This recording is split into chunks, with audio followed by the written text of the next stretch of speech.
Kolkata rape ಕೇಸ್ನಲ್ಲಿ ಹೊರಬಂದ ಆರ್ಜೆಕರ್ medical ಕಾಲೇಜ್ನಲ್ಲಿ ನಡೆದಿರುವಂತಹ ಈ ನೀಚ ಕೃತ್ಯದ ಇನ್ನೊಂದು ಮುಖ ಈಗಿನವರೆಗೆ ಎಷ್ಟೋ ಜನರಿಗೆ ಗೊತ್ತಿಲ್ಲ. ಹಾಗೆ ಈ ನೀಚ ಕೃತ್ಯ ಭಾರತ ಹಾಗೆ ಮುಖ್ಯವಾಗಿ ವೆಸ್ಟ್ ಬೆಂಗಾಲ್ನ ವ್ಯವಸ್ಥೆಯ ಮೇಲೆ ಒಂದು ದೊಡ್ಡ ಪ್ರಶ್ನಾರ್ಥಕ ಚಿಹ್ನೆ. 8 ಆಗಸ್ಟ್ಗೆ ನಡೆದಂತ ರೇಪ್ ಹಾಗೆ ಮರ್ಡರ್ ಕೇಸ್ ಇಡೀ ದೇಶದಾದ್ಯಂತ ಒಂದು ದೊಡ್ಡ ಹೈಲೈಟ್ ಏನೋ ಆಯಿತು. ಆದ್ರೆ ಅದಕ್ಕಿಂತನೂ ಒಂದು ಕಹಿಯಾದ ಸತ್ಯ ಮುಚ್ಚಿಡಲಾಗಿದೆ. ಅದೇನಂತಂದ್ರೆ ಆ ಹಾಸ್ಪಿಟಲ್ ನಲ್ಲಿ ನಡೆದಿರುವಂತ ಈ ತರಹದ ನೀಚ ಕೃತ್ಯ ಇದೇನು ಮೊದಲನೇ ಬಾರಿಗೆ ಏನಲ್ಲ. ಆರ್ಜೆಕರ್ ಮೆಡಿಕಲ್ ಕಾಲೇಜ್ ಮತ್ತು ಹಾಸ್ಪಿಟಲ್ ನಲ್ಲಿ ಈ ತರಹದ 6 ಸಾವುಗಳಾಗಿವೆ. ಹಾಗೆ ಅವೆಲ್ಲವೂ ಸೂಸೈಡ್ ಅಂತ ಕೇಸ್ ಕ್ಲೋಸ್ ಮಾಡಲಾಗಿತ್ತು. ಈ ಕೇಸ್ ಕೂಡ ಅದೇ ರೀತಿ ಮಾಡುವ ಪ್ರಯತ್ನದಲ್ಲಿದ್ರು. ಆದ್ರೆ ಈ ಕೇಸ್ ಇಲ್ಲಿಗೆ ನಿಲ್ಲಿಲ್ಲ. ವಿಕ್ಟಿಮ್ ನ ತಂದೆಯ ನೇರ ಆರೋಪ ಏನಾಗಿತ್ತು ಅಂತಂದ್ರೆ ಆ ನೀಚ ಕೃತ್ಯ ಸೆಮಿನಾರ್ ಹಾಲ್ ನಲ್ಲಿ ಆಗ್ಲೇ ಇಲ್ಲ. ಮರ್ಡರ್ ಮಾಡಿದ್ಮೇಲೆ ಆ ಬಾಡಿನ ಸೆಮಿನಾರ್ ಹಾಲ್ ಗೆ ತರಲಾಗಿತ್ತಂತೆ. ಅದೆಷ್ಟೋ ಕಥೆಗಳು ಈ ವಿಷಯದ ಬಗ್ಗೆ ನಿಮ್ಗೆ ಸಿಕ್ಕಿರಬಹುದು, ಆದ್ರೆ ಅವೆಲ್ಲವೂ ನಿಜವಲ್ಲ. ಎಲ್ಲರ ಫೋಕಸ್ ಹಾಗೆ ಅಟೆನ್ಷನ್ ಬರೀ ಆ ರೇಪಿಸ್ಟ್ ಮೇಲೆ ಹಾಕುವ ಪ್ರಯತ್ನ ನಡೀತಾ ಇದೆ ಅಷ್ಟೇ. ಆದ್ರೆ ಆರ್ಜೆಕರ್ ಹಾಸ್ಪಿಟಲ್ ನ ಈ ಕೃತ್ಯದಲ್ಲಿ ಬಹಳಷ್ಟು ದೊಡ್ಡ ಕೈ ಇದೆ ಅಂತ ಹೇಳಲಾಗ್ತಿದೆ. ಈ ಡೈರೆಕ್ಟ್ ಬ್ಲೇಮ್ ವಿಕ್ಟಿಮ್ ನ ತಂದೆ ಹಾಗೆ ಒಂದಿಷ್ಟು ಡಾಕ್ಟರ್ಸ್ ಕೂಡ ಮಾಡಿದ್ದಾರೆ. ಅದಷ್ಟೇ ಅಲ್ಲದೆ ಈ ಹಾಸ್ಪಿಟಲ್ ನಲ್ಲಿ ಸೆಕ್ಸ್ ರ್ಯಾಕೆಟ್ಸ್ ಕೂಡ ಆಗ್ತಾ ಇತ್ತು. ಹಾಗೆ ಇಲ್ಲಿಗಲ್ ಆರ್ಗನ್ಸ್ ಟ್ರಾಫಿಕಿಂಗ್ ಕೂಡ ಆಗ್ತಾ ಇತ್ತಂತೆ. ड्रग्स रैकेट, सेक्स रैकेट या सेक्स एक्सप्लॉयटेशन, ऐसी बहुत सारी चीजें आ रही हैं. ಈ ಎಲ್ಲ ಹಾಸ್ಪಿಟಲ್ ನ ಇಲ್ಲಿಗಲ್ ದಂಧೆಗಳು ಆ ವಿಕ್ಟಿಮ್ ಗೆ ಗೊತ್ತಾಗತ್ತೆ. ಹಾಗೆ ಆದ್ರಿಂದ ಅವಳನ್ನ ಅವರ ರಸ್ತೆ ಮೇಲಿಂದ ಬದಿಗೆ ಹಾಕಬೇಕು ಅಂತ ಹೇಳ್ಕೊಂಡು ಅವಳ ಜೀವನೇ ತೆಗಿತಾರೆ. ಅಲಿಗೇಷನ್ಸ್ ಇವು ಕೂಡ ಬರ್ತಾ ಇದಾವೆ. ಸಂಜಯ್ ರಾಯ್ ಒಂದು ಮೇನ್ ಕಲ್ಪ್ರಿಟ್ ಅಲ್ವೇ ಅಲ್ಲ, ಅವನು ಬರೀ ನೆಪ ಮಾತ್ರ. ಆರ್ಜಿಕರ್ ಮೆಡಿಕಲ್ ಕಾಲೇಜ್ ನ ಎಕ್ಸ್ ಪ್ರಿನ್ಸಿಪಲ್ ಆಗಿರುವಂತಹ ಸಂದೀಪ್ ಘೋಷ್ ಅವರ ಮೇಲೂ ಕೂಡ ಸಾಕಷ್ಟು ಅನುಮಾನಗಳು ಬರ್ತಾ ಇದಾವೆ. ಯಾಕಂದ್ರೆ ಈ ಕೇಸ್ ಆದ ಬರೀ 3 ದಿನಕ್ಕೆ ಅವರು ರಿಸೈನ್ ಕೂಡ ಕೊಡ್ತಾರೆ. ಹಾಗೆ ರಿಸೈನ್ ಕೊಟ್ಟ ಕೇವಲ 8 ಗಂಟೆ ಒಳಗಡೆ ಅವರಿಗೆ ಅಲ್ಲೇ ಹತ್ತಿರದಲ್ಲಿರೋ ಬೇರೆ ಮೆಡಿಕಲ್ ಕಾಲೇಜ್ಗೆ ಆಸ್ ಅ ಪ್ರಿನ್ಸಿಪಲ್ ಅಪಾಯಿಂಟ್ ಕೂಡ ಮಾಡ್ತಾರೆ. ಇದೆಲ್ಲ ಆದ್ಮೇಲೆ ಮುಖ್ಯವಾಗಿ ಅಲಿಗೇಷನ್ಸ್ ಆಗ್ತಾ ಇರೋದು TMC ಸರ್ಕಾರದ ಮೇಲೆ. ಇಡೀ ದೇಶ ಇವತ್ತು ಮಮತಾ ಬ್ಯಾನರ್ಜಿ ಅವರ ಮೇಲೆ ಸಿಟ್ಟನ್ನ ಹೊರಹಾಕ್ತಾ ಇದೆ. ಹಾಗೆ ಅದೆಷ್ಟೋ ಜನ ಅವರಿಂದ ರಿಸಿಗ್ನೇಷನ್ ಅನ್ನ ಕೂಡ ಕೇಳ್ತಾ ಇದ್ದಾರೆ. ಅವರ ಪ್ರಕಾರ ಸಂಜಯ್ ರಾಯ್ ಹಾಗೆ ಸಂದೀಪ್ ಘೋಷ್ TMC ನ ಆಪ್ತರಾಗಿದ್ರು. ಆದರೆ ಅಲ್ಲಾಗಿರುವ ನಿಜ ಕೃತ್ಯ ಏನು, ಇದರ ಸತ್ಯಾಂಶಗಳು ಏನು, ಈ ಬರುತ್ತಿರುವ ಎಲ್ಲಾ ಅಲಿಗೇಷನ್ಸ್ ನ ಸೂಕ್ಷ್ಮವಾಗಿ ನೋಡಿ. ಹಾಗೆ ಈ ಕೃತ್ಯದಲ್ಲಿ ಎಷ್ಟೆಲ್ಲಾ ಜನರ ಹೆಸರಿದೆಯೋ ಅವರ ಪಾಸ್ಟ್ ನ ಸ್ಟಡಿ ಮಾಡಿ. ನಾನು ಒಂದಿಷ್ಟು ಪ್ರೂಫ್ಸ್ ನ ನಿಮ್ ಮುಂದೆ ಇಡ್ತಾ ಇದ್ದೀನಿ. ಸೊ ಇದರಿಂದ ನಿಮ್ಗೆ ಕ್ಲಿಯರ್ ಕಟ್ ಆಗತ್ತೆ ಕೋಲ್ಕತ್ತಾದಲ್ಲಿ ನಡೆದಿರುವಂತ ಈ ಕೇಸ್ ಒಂದೇ ಅಲ್ಲ. ಹಾಗೆ ಆ ಹಾಸ್ಪಿಟಲ್ ನಲ್ಲಿ ನಡೆದಿರುವಂತಹ ದೊಡ್ಡ ದೊಡ್ಡ ಕೇಸ್ಗಳಲ್ಲಿ ಇದು ಒಂದು ಕೇಸ್ ಮಾತ್ರ.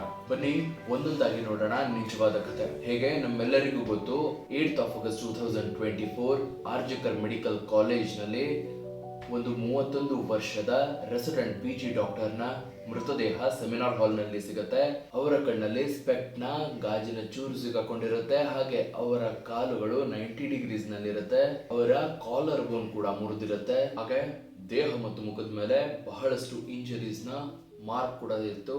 ಅವರ ಮೈ ಮೇಲೆ ಸರಿಯಾಗಿ ಬಟ್ಟೆ ಕೂಡ ಇರಲಿಲ್ಲ. 9th of August ಅವರ ಪೇರೆಂಟ್ಸ್ ಗೆ ಹಾಸ್ಪಿಟಲ್ ನಿಂದ ಕಾಲ್ ಹೋಗುತ್ತೆ, ನಿಮ್ಮ ಮಗಳು ಸೂಸೈಡ್ ಮಾಡ್ಕೊಂಡಿದ್ದಾಳೆ ಅಂತ. और लोग बोल ही दिया जो आपका लड़की सुसाइड कर दिया, आप लोग जल्दी आइए. ಈ ಸ್ಥಿತಿಯಲ್ಲಿರೋ ದೇಹನ ಯಾರು ಕೂಡ ನೋಡಿದ್ರು ಒಂದೇ ಕ್ಷಣದಲ್ಲಿ ಹೇಳ್ತಾರೆ ಇದೊಂದು ಕ್ಲಿಯರ್ ಕಟ್ ಮರ್ಡರ್ ಹಾಗೆ ರೇಪ್ ಕೇಸ್ ಅಂತ. ಆದರೆ ಅದನ್ನ ಹಾಸ್ಪಿಟಲ್ ಸೂಸೈಡ್ ಅಂತ ಹೇಳಿ ಕ್ಲೋಸ್ ಮಾಡಲು ಮುಂದಾಗುತ್ತೆ. ಆದರೆ ಇಡೀ ದೇಶದಲ್ಲಿ ಪ್ರೊಟೆಸ್ಟ್ ಶುರು ಆಗುತ್ತೆ. Most of the government hospitals out here in the national capital are sitting over here in a dharna. They are saying that the OPD service will be provided to the patients over here. Their main demand still remains that the Central Protection Act should be implemented and the government should give them an exact timeline as to. ಮತ್ತೆ ಕೊನೆಯಲ್ಲಿ ಸಂಜಯ್ ರಾಯ್ನ ಬಂಧಿಸಲಾಗುತ್ತೆ. ಹಾಗೆ ಅವನು ಒಪ್ಕೊಳ್ತಾನೆ ಕೂಡ, ಹೌದು ಈ crime ನ ನಾನೇ ಮಾಡಿರೋದು ಅಂತ. ಹಾಗೆ ಅವನು ಇದು ಕೂಡ ಹೇಳ್ತಾನೆ, ನನಗೆ ಗಲ್ಲು ಶಿಕ್ಷೆ ಕೊಟ್ಟರು ಕೂಡ ನನಗೆ ಪರವಾಗಿಲ್ಲ ಅಂತ. It's something swishy, right? ಆದರೆ ಡಿಸ್ಟರ್ಬಿಂಗ್ ವಿಷಯ ಏನಂತಂದ್ರೆ RJ ಮೆಡಿಕಲ್ ಕಾಲೇಜ್ ನಲ್ಲಿ ಇದು ಮೊದಲನೇ ಕೇಸ್ ಏನಲ್ಲ. ಇದರ ಮುಂಚೆನೂ ಆರ್ಜಿಕರ್ ಮೆಡಿಕಲ್ ಕಾಲೇಜ್ ನಲ್ಲಿ ಅನ್ಯೂಶುವಲ್ ರೀತಿಯಲ್ಲಿ 6 ಸಾವುಗಳಾಗಿದ್ವು. 2001ರಲ್ಲಿ ಸೌಮಿತ್ರಾ ಬಿಸ್ವಾಸ್ ಅನ್ನೋ ಸ್ಟೂಡೆಂಟ್ ನ ಮೃತದೇಹ ಅವರ ಹಾಸ್ಟೆಲ್ ರೂಮ್ ನಲ್ಲಿ ನೇಣಾಕೊಂಡಿರೋ ಹಾಗೆ ಸಿಕ್ಕಿತ್ತು. ಹಾಗೆ ಮ್ಯಾನೇಜ್ಮೆಂಟ್ ಅದು ಸೂಸೈಡ್ ಅಂತ ಹೇಳಿ ಕೇಸ್ ನ ಕ್ಲೋಸ್ ಮಾಡಿತ್ತು.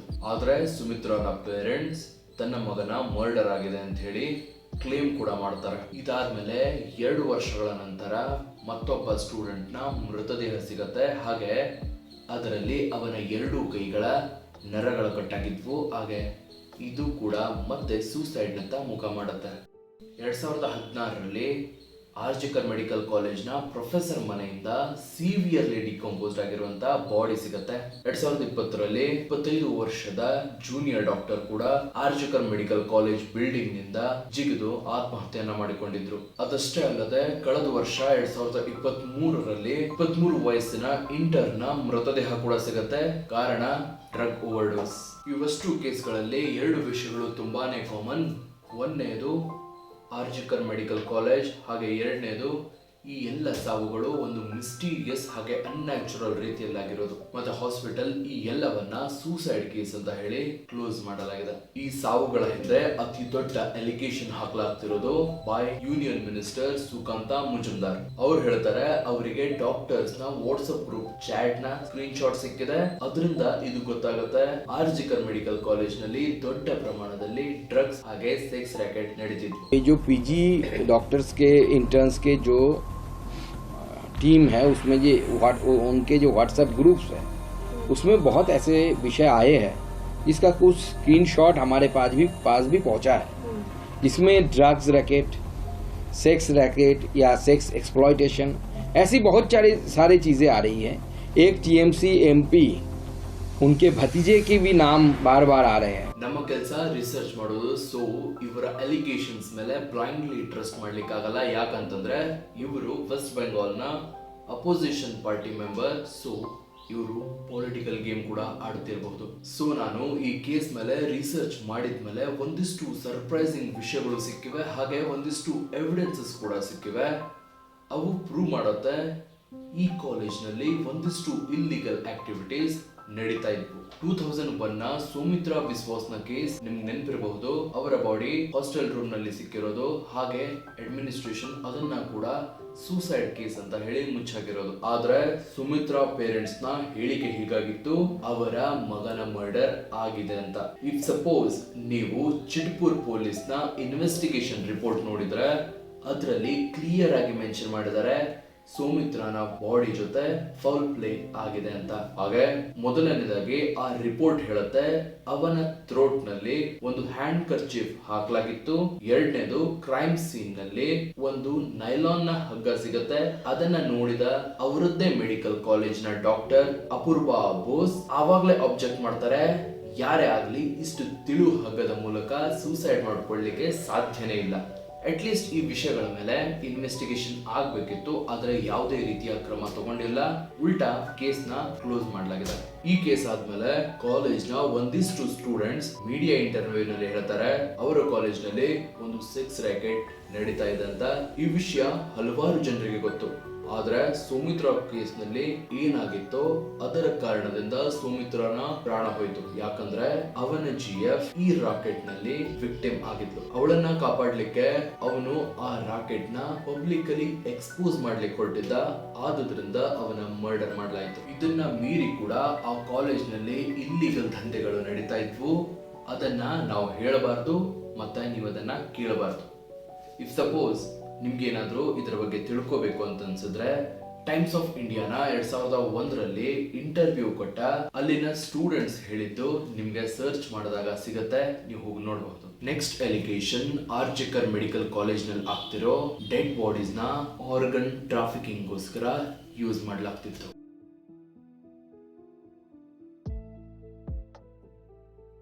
ಸೊ 8th August 2024 ಈ ಕ್ರೈಮ್ ಆಗುತ್ತೆ. ಮತ್ತೆ ಸೋಷಿಯಲ್ ಮೀಡಿಯಾದಲ್ಲಿ ವೈರಲ್ ಆದಾಗ ಮೀಡಿಯಾ ಒಂದಿಷ್ಟು ಸ್ಟೂಡೆಂಟ್ಸ್ ನ ಇಂಟರ್ವ್ಯೂ ತಗೊಳುತ್ತೆ. ಹಿಂದೂ ಪತ್ರಿಕೆಗೆ ಕೊಟ್ಟ ಇಂಟರ್ವ್ಯೂ ನ ಪ್ರಕಾರ ಸ್ಟೂಡೆಂಟ್ಸ್ ಏನ್ ಕ್ಲೈಮ್ ಮಾಡ್ತಾರೆ ಗೊತ್ತಾ? ಹಾಸ್ಪಿಟಲ್ ನಲ್ಲಿ ಎಷ್ಟು ಡೆಡ್ ಪೇಷಂಟ್ ಗಳ ಅನ್ಕ್ಲೇಮ್ಡ್ ಬಾಡೀಸ್ ನ ಪೋಸ್ಟ್ ಮಾರ್ಟಮ್ ನ ಕಾರಣದಿಂದ ಹಾಸ್ಪಿಟಲ್ಗೆ ತರಲಾಗ್ತಿತ್ತು, ಹಾಗೆ ಪ್ರಾಕ್ಟಿಕಲ್ಸ್ ನ ಕಾರಣ ಅವರ ಆರ್ಗನ್ಸ್ ನ ತೆಗೆದುಕೊಳ್ಳಲಾಗ್ತಿತ್ತು. ಹಾಗೆ ಈ ವಿಷಯ ಆ ವಿಕ್ಟಿಮ್ ಡಾಕ್ಟರ್ಗೂ ಗೊತ್ತಿತ್ತು, ಅಂದ್ರೆ ಈ ಕೇಸ್ ಯಾರ ಮೇಲೆ ಆಗ್ತಾ ಇದೆಯೋ ಅವರಿಗೂ ಕೂಡ ಇದ್ರ ಬಗ್ಗೆ ಗೊತ್ತಿತ್ತು. ಹಾಗೆ ಅವಳು ಕೂಡ ಈ ವಿಷಯನ ಎಕ್ಸ್ಪೋಸ್ ಮಾಡ್ಬೇಕಂತ ಇದ್ಲು, ಆದ್ರೆ ಅವಳ ಮರ್ಡರ್ ಕೂಡ ಆಗೋಯ್ತು ಅಂತ ಹೇಳಲಾಗ್ತಾ ಇದೆ. ಮೇಲೆ ರಿಸರ್ಚ್ ಮಾಡಬೇಕಾದ್ರೆ ಮತ್ತೆ 2 ವಿಯರ್ಡ್ ಕೇಸ್ ಸಿಗುತ್ತೆ. 9th ಜನವರಿ 2023 ನ ಒಂದು ರಿಪೋರ್ಟ್ ಸಿಗುತ್ತೆ, ಅದು ಕೂಡ ಇದನ್ನೇ ಕ್ಲೇಮ್ ಮಾಡ್ತಿತ್ತು. ಈ ಹಾಸ್ಪಿಟಲ್ ನಲ್ಲಿ ಅಟಾಪ್ಸಿಗೋಸ್ಕರ ಬಂದ ಪೇಷಂಟ್ಸ್ ಬಾಡಿ ಅಲ್ಲಿನ ಸ್ಟೂಡೆಂಟ್ಸ್ ಪ್ರಾಕ್ಟಿಕಲ್ಸ್ ನ ಹೆಸರು ಮೇಲೆ ಯೂಸ್ ಮಾಡಲಾಗ್ತಿತ್ತು. ಇದು ಇಲ್ಲಿಗಲ್, ಯಾಕಂತಂದ್ರೆ ಯಾವುದೇ dead bodies without family permission ಹಾಗೆ ಪೊಲೀಸ್ ವೆರಿಫಿಕೇಶನ್ ಪ್ರಾಕ್ಟಿಕಲ್ಸ್ಗೋಸ್ಕರ ಯೂಸ್ ಮಾಡೋದು ಇಲ್ಲಿಗಲ್. ಅದೇ ರಿಪೋರ್ಟ್ ನಲ್ಲಿ ಇದು ಕೂಡ ಮೆನ್ಷನ್ ಆಗಿದೆ. ಇನ್ ಜನವರಿ 9, 2023 ಇದೇ ವಿಷಯವಾಗಿ ಒಂದಿಷ್ಟು ಪೇಷಂಟ್ ನ ರಿಲೇಟಿವ್ಸ್ ಪ್ರಶ್ನೆ ಮಾಡಿದ್ರು, ಆದ್ರೆ ಅದನ್ನು ಕೂಡ as usual hospital administration close ಮಾಡ್ತು. 18th ಆಗಸ್ಟ್ 2019ಗೆ ಆರ್ಜಿಕರ್ ಮೆಡಿಕಲ್ ಹಾಸ್ಪಿಟಲ್ ನಲ್ಲಿ ಅಡ್ಮಿಟೆಡ್ ಶಂಭು ಎನ್ನುವ 69 ವರ್ಷದ ವ್ಯಕ್ತಿಯ ಸಾವಾಗುತ್ತೆ. ಅದರ ನಂತರ ಹಾಸ್ಪಿಟಲ್ ಅವರ ಕುಟುಂಬಕ್ಕೆ ಅವರ ಬಾಡಿ ಒಂದು ಪ್ಲಾಸ್ಟಿಕ್ ನಲ್ಲಿ ವ್ರ್ಯಾಪ್ ಮಾಡಿ ಕಳಿಸ್ತಾರೆ. ಈ ವಿಷಯ ಅವರ ಮಗನಿಗೆ ಸ್ವಲ್ಪ ವಿಚಿತ್ರವಾಗಿ ಕಾಣುತ್ತೆ. ಆದುದರಿಂದ ಅವನು ಪ್ಲಾಸ್ಟಿಕ್ ತೆಗೆದು ಚೆಕ್ ಮಾಡ್ತಾನೆ. ತೆಗೆದ್ಮೇಲೆ ಒಂದಿಷ್ಟೊತ್ತು ಕಾಲ ಅವನು ಸ್ಟನ್ ಆಗ್ಬಿಟ್ಟಿರ್ತಾನೆ, ಯಾಕಂತಂದ್ರೆ ಅವನ ತಂದೆಯ 2 ಕಣ್ಣುಗಳು ಕಾಣೆಯಾಗಿರುತ್ತವೆ. ಇದನ್ನ ಕಂಪ್ಲೇಂಟ್ ಕೂಡ ಮಾಡ್ತಾನೆ, ಆದ್ರೆ ದುರಾದೃಷ್ಟವಶಾತ್ ಹಾಸ್ಪಿಟಲ್ ಏನ್ ಹೇಳುತ್ತಂತೆ ಗೊತ್ತಾ, ನಿನ್ನ ತಂದೆಯ 2 ಕಣ್ಣುಗಳನ್ನ ಇಲಿಗಳು ತಿಂದಾಗ್ಬಿಟ್ಟಿವೆ. What a stupid reason. ಈ ತರದ ಎಲ್ಲ ಕೇಸಸ್ ಮುಚ್ಚಾಕ್ತಾನೆ ಬಂದ್ರು. ಹಾಗೆ ಈ ಕೇಸಸ್ ಕೂಡ ಇದೇ ತರ ಮುಚ್ಚೋಗ್ಬಿಡ್ತಿತ್ತೇನೋ, ಆದ್ರೆ ಈ ಕೇಸ್ ವಿಷಯಕ್ಕೆ ಇಷ್ಟು ದೊಡ್ಡ ಪ್ರಮಾಣದ ಪಬ್ಲಿಕ್ ಔಟ್ರೀಚ್ ಸಿಕ್ತು. ಈ ಕೇಸ್ನ ಮುಖಾಂತರ CBI ಇನ್ವೆಸ್ಟಿಗೇಷನ್ ಪ್ರಾರಂಭವಾಗುತ್ತೆ. ಮತ್ತೆ ಹಾಸ್ಪಿಟಲ್ನ 19 ಡಾಕ್ಟರ್ಸ್ಗೆ ವಿಚಾರಣೆಯನ್ನು ಮಾಡಿದಾಗ ಅದರಲ್ಲಿನ ಅರ್ಧಕ್ಕಿಂತ ಹೆಚ್ಚು ಡಾಕ್ಟರ್ಸ್ ಈ ಹಾಸ್ಪಿಟಲ್ನಲ್ಲಿ ಆಗ್ತಿರುವ ಆರ್ಗನ್ ಟ್ರಾಫಿಕಿಂಗ್ ಬಗ್ಗೆ ಮಾತಾಡ್ತಾರೆ. ಸೊ ಡೆಫಿನೆಟ್ಲಿ ಇದು ಕನ್ಫರ್ಮ್ ಆಗುತ್ತೆ, ಆ ಹಾಸ್ಪಿಟಲ್ನಲ್ಲಿ ಆರ್ಗನ್ ಟ್ರಾಫಿಕಿಂಗ್ ಆಗ್ತಿತ್ತು ಅಂತ. ಇವೆಲ್ಲದರಲ್ಲಿ ಒಂದು ದೊಡ್ಡ ಪ್ರಶ್ನೆ ಏನಂತಂದ್ರೆ, 1-2 ದಿನಗಳ ಹಿಂದೆ ರಿಸರ್ಚ್ ಮಾಡಿದಾಗ ಇಷ್ಟೆಲ್ಲ ಟಾಪಿಕ್ಸ್, ಇಷ್ಟೆಲ್ಲ ವಿಷಯಗಳು ಸಿಕ್ಕಿದ್ವು, ಆದ್ರೆ 23 ವರ್ಷಗಳಿಂದ ನಡೀತಿರುವ ಕೇಸ್ ಗೌರ್ಮೆಂಟಿಗೆ ಗೊತ್ತಿರಲಿಲ್ವಾ? ಅದೂ ಕೂಡ ಒಂದು ಗೌರ್ಮೆಂಟ್ ಹಾಸ್ಪಿಟಲ್. ಇಷ್ಟೆಲ್ಲವೂ ಒಂದು ಗೌರ್ಮೆಂಟ್ ಸಪೋರ್ಟ್ ಇಲ್ಲದೆ ನಡೆಯಕ್ಕೆ ಸಾಧ್ಯನಾ? ಅಥವಾ ಈ ವಿಷಯಗಳಲ್ಲಿ ಈ ಕೇಸ್ನಲ್ಲಿ ಗೌರ್ಮೆಂಟ್ನ ಕೈವಾಡನೂ ಇದೆಯಾ? 14th ಆಗಸ್ಟ್ನ ರಾತ್ರಿ ಆರ್ಜಿಕರ್ ಹಾಸ್ಪಿಟಲ್ನಲ್ಲಿ ಆಗಿರೋ ಕ್ರೈಮ್ ಸೀನ್ ಅಥವಾ ಹಾಸ್ಪಿಟಲ್ನ ಒಂದಿಷ್ಟು ರೂಮ್ಗಳನ್ನ ಗುಂಡಾಗಳಿಂದ ಒಡೆದು ಹಾಕಲಾಯಿತು. ಇದೆಲ್ಲ ನಿಮ್ಗೆ ಗೊತ್ತು, ಆದ್ರೆ ಇದರ ನಂತರ TMC ಮೇಲೆ ಈ ಅಲಿಗೇಷನ್ಸ್ ಮಾಡಲಾಯಿತು. ಏನಂದ್ರೆ ಈ ವೆಂಡಲೈಸೇಷನ್ ನಿಮ್ಮ ಜನರಿಂದಾನೇ ಆಗಿರೋದು ಅಂತ. ಯಾಕಂದ್ರೆ ಒಂದಿಷ್ಟು ದಿನಗಳ ಹಿಂದೆ ಕೇಸ್ನ CBIಗೆ ಒಪ್ಪಿಸಲಾಗಿತ್ತು. ಹಾಗೆ ಇಂಡಿಯನ್ ಎಕ್ಸ್ಪ್ರೆಸ್ ರೀಸೆಂಟ್ಲಿ ಒಂದು ರಿಪೋರ್ಟ್ ಇಶ್ಯೂ ಮಾಡುತ್ತೆ. ಅದರಲ್ಲಿ ಅವರ ಆ ಪ್ರೊಟೆಸ್ಟ್ನಲ್ಲಿರೋ ಗುಂಡಾಗಳನ್ನು ಐಡೆಂಟಿಫೈ ಮಾಡ್ತಾರೆ. ಹಾಗೆ TMC ಜೊತೆಗಿನ ಲಿಂಕ್ಸ್ ಕೂಡ ಚೆಕ್ ಮಾಡ್ತಾರೆ. ಆವಾಗ ಅವರಿಗೆ ಸಿಕ್ಕ ರಿಸಲ್ಟ್ಸ್ನಲ್ಲಿ ಒಂದಿಷ್ಟು ಜನರ ಹೆಸರಿದೆ.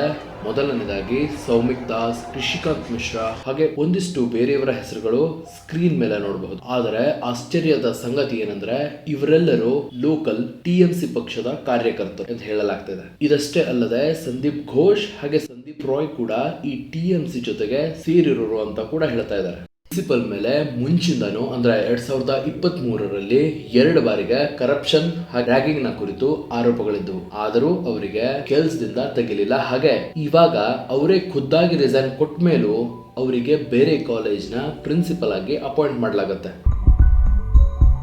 बहुत ही करप्टेड आदमी है वो। आरजीकर मेडिकल कॉलेज में स्टूडेंट लोगों को फेल कराना, टेंडर ऑर्डर देकर के 20% कमीशन लेना और ये हॉस्टल वगैरह अलॉटमेंट में पैसा लेना और स्टाफ सिलेक्शन कमीशन, मतलब आरजीकर में जो भी काम होता था, पोस्टिंग हो, ट्रांसफ़र हो, हाउस स्टाफशिप हो, सब जगह वो पैसा खाते थे। सिर्फ यही नहीं, गेस्ट हाउस में जूनियर जो स्टूडेंट है उन लोगों को बैठ करके शराब वगैरह पिलाते थे और उन स्टूडेंट लोगों से आंदोलन भी करवाते थे। मतलब एक माफिया राज आप बोल सकते हैं। मैंने अपनी पूरे कैरियर में इतना गंदा इंसान नहीं देखा। और वो खुद उनके सिक्योरिटी के लिए 20 आदमी था प्लस 4 आदमी बाउंसर को लेके चलते थे। हमने तो फिल्म स्टार को देखा, बाउंसर लेके चलते हुए, किसी प्रिंसिपल को अपनी जिंदगी में नहीं देखा। इन्फ्लुएंशियल पावरफुल है क्योंकि मैंने उनके अगेंस्ट में कंप्लेन किया था। मैं 2023 साल जुलाई में मैंने कंप्लेन किया था।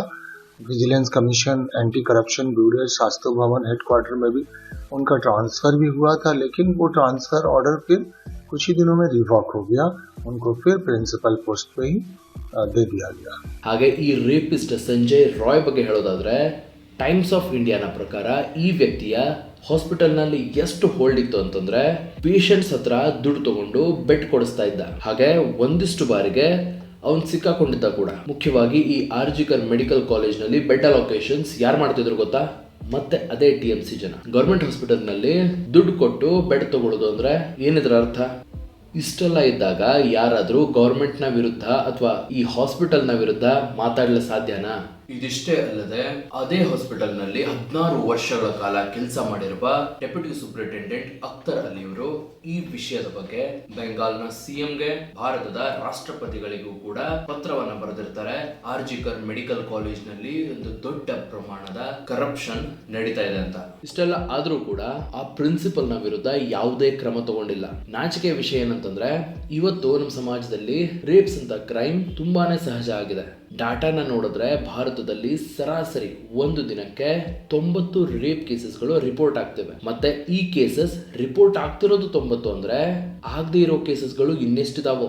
ಸೊ ನಮ್ಮ ಬೇಡಿಕೆ ಏನಂತಂದ್ರೆ ಈ ತರದ ಮ್ಯಾಟರ್ಸ್ಗೆ ಟಾಪ್ ಪ್ರಿಯಾರಿಟಿ ಕೊಡಬೇಕು. ಹಾಗೆ ಯಾವುದೇ ಕಾರಣಕ್ಕೂ ಈ ತರದ ಕೇಸ್ಗಳನ್ನ ಮುಚ್ಚಾಕಬಾರದು. ಹಾಗೆ ಒಂದು ಗಟ್ಟಿಯಾದ ಕಾನೂನು ವ್ಯವಸ್ಥೆ, ಹೆಣ್ಣಿನ ಬಗ್ಗೆ ನಮ್ಮ ಮನಸ್ಥಿತಿಗಳು ಕೂಡ ಬದಲಾಗಲೇಬೇಕು. ಇವೆಲ್ಲವೂ ಆಗಿಲ್ಲ ಅಂತಂದ್ರೆ ಈ ನೀಚ ಕೃತ್ಯ ಮಾಡುವ ಈ ರೇಪಿಸ್ಟ್ಗಳ ಮನೋಬಲ ಮತ್ತೆ ಹೆಚ್ಚಾಗುತ್ತೆ. ಸರ್ಕಾರದ ಮೇಲೆ, ಕಾನೂನಿನ ಮೇಲೆ ಇರುವ ಭಯ ಕಡಿಮೆ ಆಗತ್ತೆ. ಆದುದರಿಂದ ಈ ತರದ ಕೃತ್ಯಗಳು ಹೆಚ್ಚಾಗುವ ಸಾಧ್ಯತೆಗಳಿವೆ. ರೇಪಿಸ್ಟ್ ಯಾಕೆ ರೇಪ್ ಮಾಡ್ತಾನೆ ಗೊತ್ತಾ? ಅವನ ಸೈಕಾಲಜಿ, ಅವನ ಮನಸ್ಥಿತಿ ಹೇಗೆ ಕೆಲಸ ಮಾಡ್ತಿರತ್ತೆ ಗೊತ್ತಾ? ಇವರು ಮಧುಮಿತಾ ಪಾಂಡೆ. ಅವರ 22 ವಯಸ್ಸಲ್ಲಿ ದೆಹಲಿಯಲ್ಲಿರುವ ತಿಹಾರಿ ಜೈಲ್ಗೆ ಹೋಗಿ 122 ರೇಪಿಸ್ಟ್ ಗಳನ್ನ ಅವ್ರು ಇಂಟರ್ವ್ಯೂ ಮಾಡ್ತಾರೆ. ಯಾವ ವಿಷಯಕ್ಕೆ ಗೊತ್ತಾ? ವೈ ರೇಪಿಸ್ಟ್ ರೇಪಿಸ್ಟ್ ಯಾಕೆ ರೇಪ್ ಮಾಡ್ತಾನೆ ಅಂತ. ಆ ರೇಪಿಸ್ಟ್ಗಳು ಕೊಟ್ಟ ಉತ್ತರ ನಿಜವಾಗ್ಲೂ ಇಟ್ಸ್ ಅ ಶಾಕಿಂಗ್. ನನ್ನ ಮುಂದಿನ ವಿಡಿಯೋದಲ್ಲಿ ನಾವು ರೇಪಿಸ್ಟ್ ನ ಸೈಕಾಲಜಿ ಬಗ್ಗೆ ಮಾತಾಡೋಣ. ಹಾಗೆ ಅವರು ಹೇಗೆ ಯೋಚನೆ ಮಾಡ್ತಾರೆ, ಅವರಿಗೆ ಇಂಥ ಕೃತ್ಯ ಮಾಡಲು ಎಲ್ಲಿಂದ ಯೋಚನೆ ಬರುತ್ತೆ, ಆ ಡಿಸ್ಕಷನ್ ಮಧುಮಿತಾ ಪಾಂಡೆ ಅವರ ರಿಸರ್ಚ್ ಪೇಪರ್ ಮೇಲೆ ಆಧಾರಿತವಾಗಿರುತ್ತೆ. ಸೊ ತಪ್ಪದೆ ಅದನ್ನ ನೋಡಿ ಜಾಗೃತರಾಗಿ, ಹಾಗೆ ಬೇರೆಯವರನ್ನು ಕೂಡ ಜಾಗೃತರನ್ನಾಗಿ ಮಾಡಿ. ಹಾಗೆ ಆದಷ್ಟು ಬೇಗ ಈ ಕೇಸ್ಗೆ ಒಂದು ನ್ಯಾಯ ಸಿಗಲಿ, ಕಠಿಣದಲ್ಲಿ ಕಠಿಣ ಆಗಿರುವಂತಹ ಶಿಕ್ಷೆಯಾಗಲಿ. ಈ ವಿಡಿಯೋ ನಿಮ್ ಫ್ರೆಂಡ್ಸ್ ಜೊತೆನೂ ಶೇರ್ ಮಾಡಿ. ಹಾಗೆ ಈ ಕೇಸ್ನ ಇನ್ನೊಂದು ಮುಖ ಅವ್ರಿಗೂ ತಿಳಿಸಿ.